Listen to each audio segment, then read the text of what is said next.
guys, kalian lihat gak tadi video apa?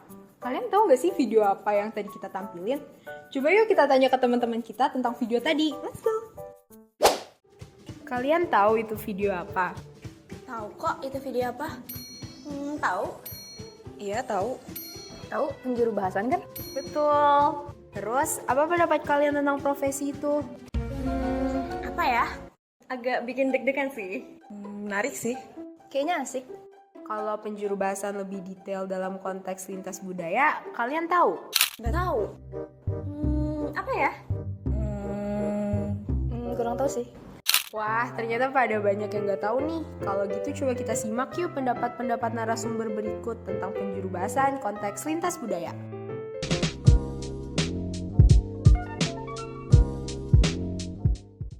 Interpreting itu adalah mengkomunikasikan pesan, bukan menerjemahkan.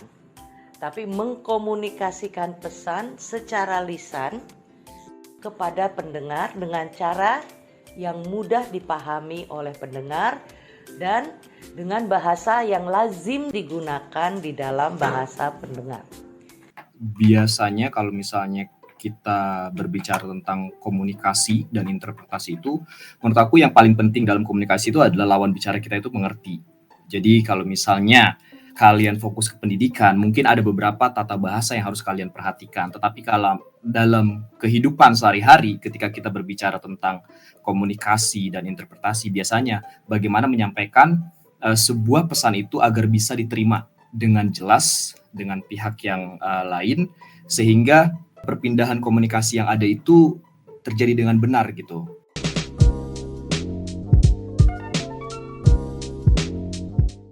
Sangat dibutuhkan karena dalam menjuru bahasakan kita tuh harus paham budaya dari bahasa pembicara atau bahasa sumber dan kemudian mengkomunikasikan pesan pembicara ke pendengar dengan tetap mempertahankan budaya pendengar. Jadi harus ada keseimbangan. Ini budayanya A, kita harus bisa mengkomunikasikannya ke dalam bahasa B dengan budaya yang tepat di bahasa B.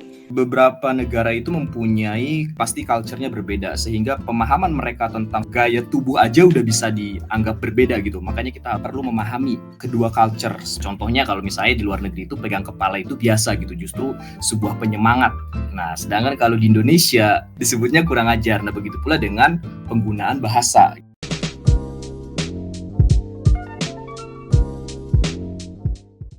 Ya banyak, kalau di G20 itu susah. G20 Australia, G20 Jepang, G20 Argentina. Kemarin di G7 Hiroshima. Ini kan kepala-kepala negara yang membawa budaya mereka masing-masing, pandangan mereka masing-masing, pendapat mereka masing-masing. Ya, dan semuanya ini berbeda-beda. Itu harus bisa kita komunikasikan dengan tepat. Bukan hanya kata-katanya, tapi maksud sesungguhnya dari mereka, dan itu sangat syarat budaya. Dan itu tantangan besar. Apalagi kita bicara kepala negara ya. Yang kalau kita salah, ya, itu akibatnya bisa dua. Bisa perang atau bisa kacau balau nanti dunia.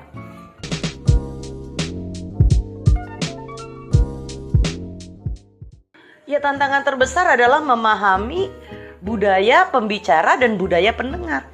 Itu tidak mudah. Ya, cara orang Australia berbicara tentu berbeda dengan cara orang Inggris berbicara. Karena budaya mereka beda meskipun sama-sama bahasa Inggris. Amerika pun berbeda. India kan juga menggunakan bahasa Inggris, tapi budayanya totally different kan, sangat-sangat jauh berbeda. Dan kita harus paham itu. Dan itu yang menjadi tantangan.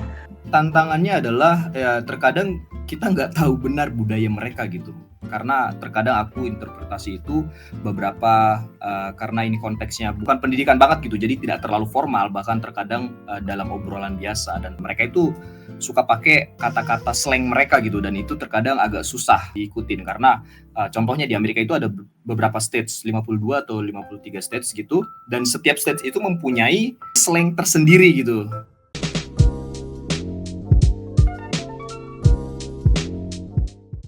Mempelajari budaya masing-masing.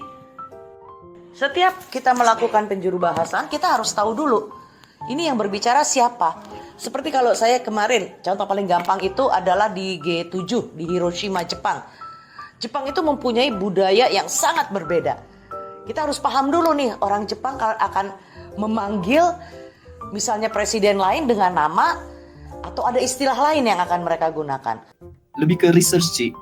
Karena kalau aku interpret itu kebanyakan sih tidak terlalu formal gitu. Kalau misalnya yang formal biasanya mereka kan jarang pakai bahasa slang gitu kan, atau misalnya bahasa keren mereka di state mereka gitu, aksen mereka itu. Jadi menurutku nggak terlalu masalah kalau misalnya dalam konteks pendidikan itu lebih formal dan menggunakan tata bahasa yang sangat teratur gitu loh.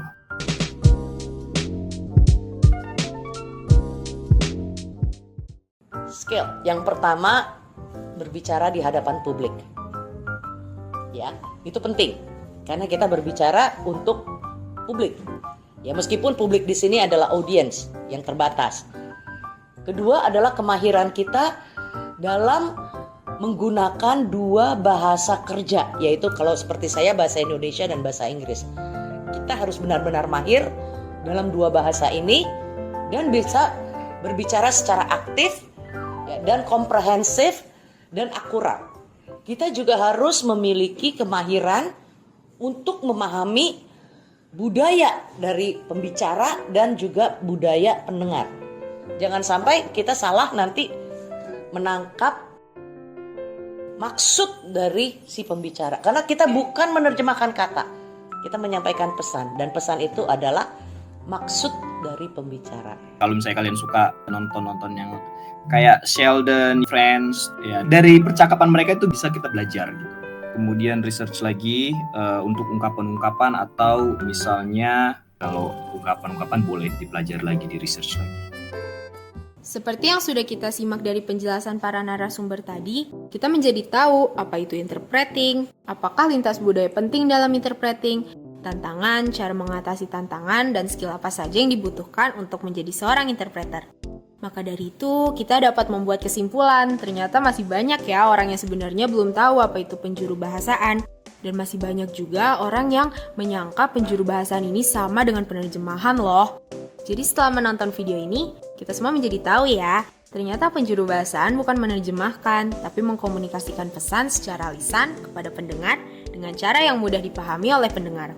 Kita juga tahu ternyata menjadi seorang juru bahasa itu, kita harus memahami budaya pendengar agar pesan yang disampaikan mudah dipahami dan tidak terjadi kesalahpahaman. Apabila terjadi kesalahan penjuru bahasaan, mungkin dapat menimbulkan konflik jika hal itu terjadi dalam pertemuan tingkat tinggi. Nah, tadi selama kita kasih tahu kesimpulan pendapat-pendapat narasumber, ada video-video kan tuh? Teman-teman Cleverloom sempat belajar di Pustanda loh. Pustanda itu singkatan dari Pusat Penguatan dan Pemberdayaan Bahasa. Di sana kita bertemu dan mewawancarai para juru bahasa profesional lainnya dan juga mendapat kesempatan untuk berlatih secara langsung untuk menjuru bahasakan secara simultan dengan menggunakan bilik dan alat-alat lainnya yang telah disediakan. Jadi kita bisa banget nih merasakan langsung gimana sih rasanya menjadi seorang juru bahasa. Halo guys, gimana? Kalian udah lihat kan video penjelasan dari narasumber kita tadi? Semoga bisa kasih insight ya buat kalian semua yang pengen jadi juru bahasa. Segini dulu aja ya video dari kita. Semoga kita dapat bertemu lagi di lain kesempatan. Thank you guys for watching. Have a good day. Bye-bye.